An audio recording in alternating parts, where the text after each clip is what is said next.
Magandang tanghali, kumusta po? Narito po ulit ang update natin para sa lagay ng ating panahon.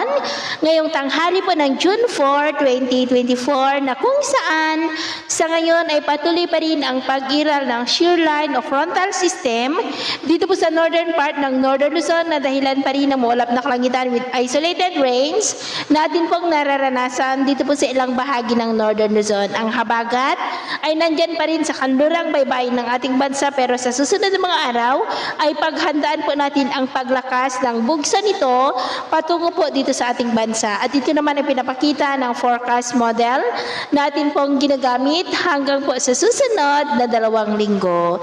At sa lagay po ng ating panahon, ngayong tanghali ay maayos ang panahon sa malaking bahagi ng ating bansa pero may tsansa pa rin ng maulap na kalangitan with isolated rains dulot ng frontal system dito pa rin sa may Cagayan Valley, ilang bahagi ng Cordillera at may cloudy skies with isolated light to heavy rains rin sa ilang bahagi ng Calabarzon, Bicol Region, Mimaropa, ilang bahagi ng Bohol, Basilan, Zamboanga Peninsula, Northern Mindanao, ilang bahagi po ng Davao at Sorsogon. At sa susunod po ng mga oras ay posible pa rin ang maulap na kalangitan with isolated rains dito po sa Northern Luzon, dulot po yan ng frontal system at posible rin ang cloudy skies with isolated rains sa ilang bahagi ng Pangasinan, Quezon, Camarines Provinces, Catanduanes, Mindoro Provinces, Palawan, ilang bahagi ng Kabisayaan at Mindanao. Kaya mag-ingat pa rin po tayo sa posibleng banta pa rin ng mga pagbaha at pagguho ng lupa.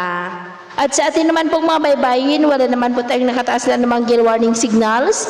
Pero iba yung pag-iingat lamang po kung papalaot tayo para mas makaiwas sa mga sakunang pangkaragatan. So, ito po ang latest update natin sa araw na ito. Ako po muli si James na nagsasabing sa kahit na pagsubok na darating sa ating buhay, huwag po tayong mawawalan ng pag-asa. Thank you and God bless!